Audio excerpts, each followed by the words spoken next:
Hello everyone, welcome back to our library. आपके अपनी library में आपका स्वागत है। आज की एक नई कहानी है, जब मम्मी ने सर्कस देखा। शुरू करते हैं, जब मम्मी ने सर्कस देखा। कहानी की लेखिका है सुषमा चौहान और चित्रांकन किया है पार्थ सेनगुप्ता। हेलो गाइस, अगर आपने मेरे चैनल को सब्सक्राइब नहीं किया है तो तुरंत ही सब्सक्राइब कर दीजिए।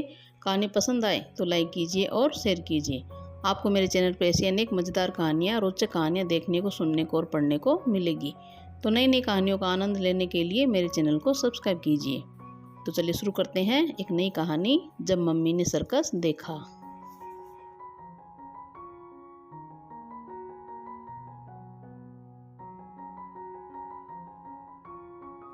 बच्चों, ये कहानी तब की है जब तुम्हारी मम्मी छोटी थी। वह जो सोच लेती उसे पूरा करती, समझाने पर समझ भी जाती थी। वैसे तो गुणों का खजाना थी तुम्हारी मम्मी।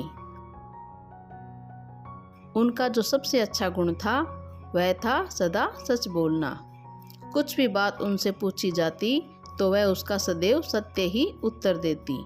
मोहल्ले के बच्चों की सच्चाई परखनी होती तो उनके मम्मी पापा तुम्हारी मम्मी को बुलवाते, उनसे पूछते, उनका विश्वास करते।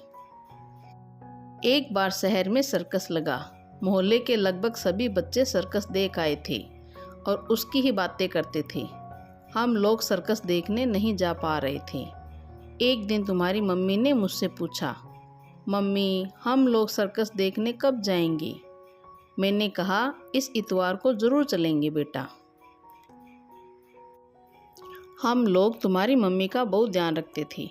वह पढ़ने में भी बहुत तेज थी, हमारी हर बात मानती थी और जैसा कि मैंने पहले ही कहा है कि उसमें सारे अच्छे गुण थे, इसलिए हम भी उसका पूरा ख्याल रखते थे। मनोरंजन के लिए पार्क में, मेले में और नाटक देखने भी ले जाते थे। इतवार आ गया। तुम्हारी मम्मी सुबह से ही बहुत खुश थी। शाम हुई, हम लोग सर्कस देखने गए। सर्कस के पंडाल को देखकर ही उसकी खुशी का ठिकाना न रहा। हाथी, शेर, भालू आदि जानवर देखकर तो उसे बड़ा मज़ा आ रहा था।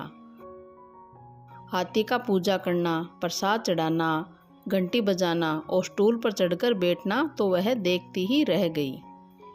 जोकर के करतब देखकर तो वह हंस हंसकर लोटपोट हो रही थी। तुम्हारी मम्मी के मन को सर्कस की लड़कियां बहुत भा गई। छोटे छोटे चमकदार कपड़ों में वो बहुत आकर्षक लग रही थी। कभी कभी एक पहिए की साइकिल पर अपना संतुलन बनाती आती तो कभी उनके दोनों हाथों में 3 चाकू होते।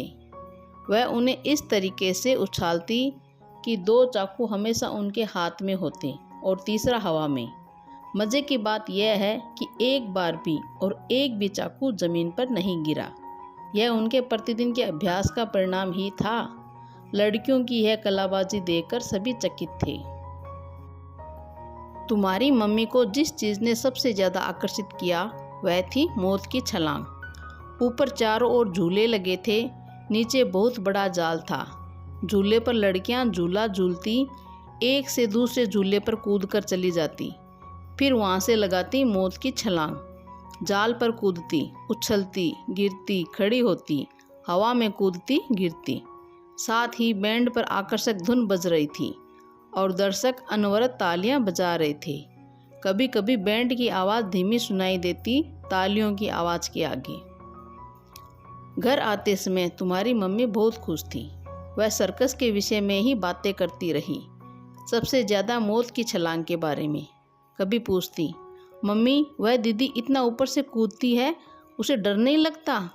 उसे चोट भी नहीं लगती? प्रश्न पर प्रश्न करती रही वह और उनके पापा उन्हें समझाते रहे। पापा ने कहा, यह सब काम गुरु से सीखने पड़ते हैं। बहुत परिश्रम व अभ्यास करना होता है। आत्मविश्वास होना जरूरी है। कई बार तो चोट भी लग जाती है। उसी रात तुम्हारी मम्मी ने सपना देखा कि वह भी सर्कस में भर्ती हो गई है।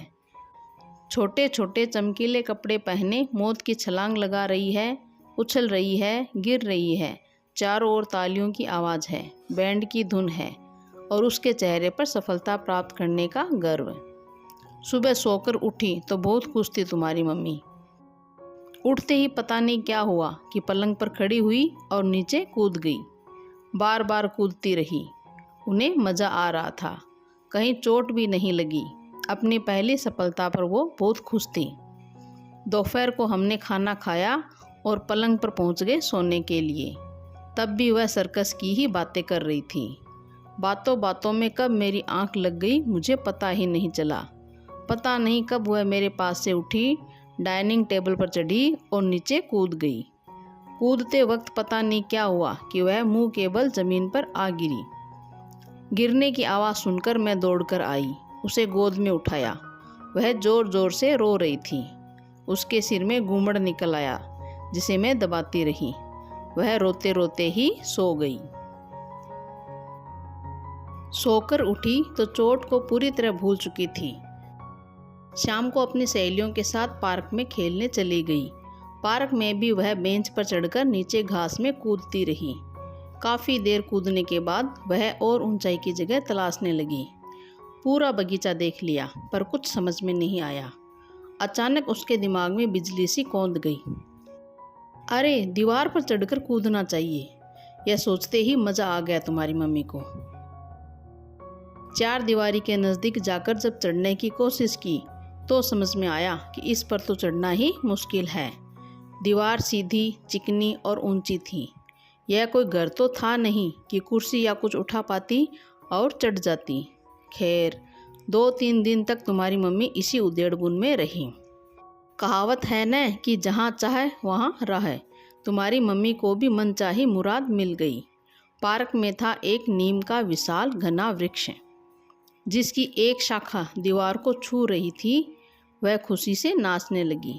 अचानक चारों ओर ध्यान गया तो कोई नहीं था। सुनसान, उपेक्षित था वह कोना। अब उसने पेड़ पर चढ़ना शुरू कर दिया, पर यह कोई सरल काम नहीं था।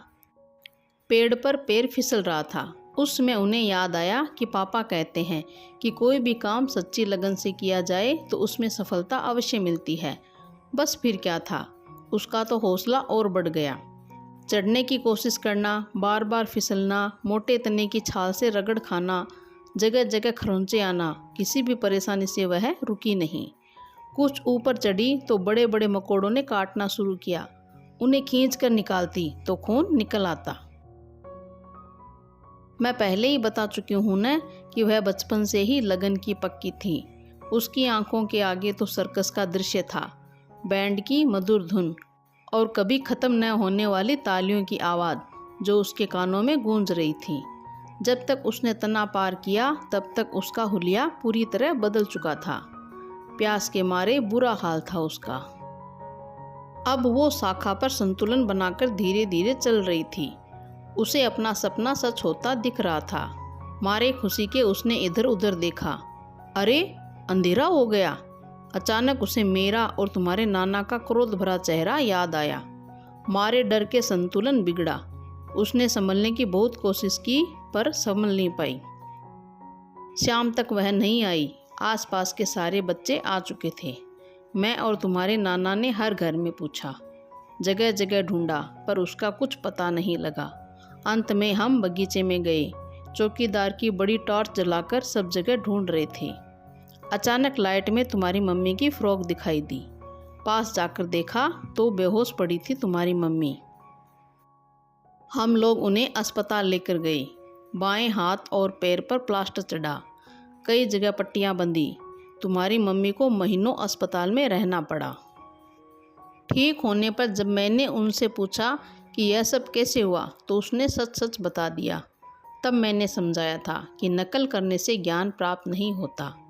कोई भी ज्ञान अथवा कला सही रूप में प्राप्त करनी हो तो गुरु की शरण में जाना चाहिए, तभी सफलता मिलती है। तब कहीं जाकर तुम्हारी मम्मी के दिमाग में सर्कस का भूत उतरा। अब जब तुम लोग सर्कस देखने की जिद करते हो तो वह इसीलिए तुम्हें नहीं ले जाती है क्योंकि उसे अपना बचपन याद आ जाता है। वह यह सोचकर डर जाती है कि कहीं तुम भी उसकी जैसी नादानी न कर बैठो। आखिर तुम हो भी तो उसके ही बच्चे।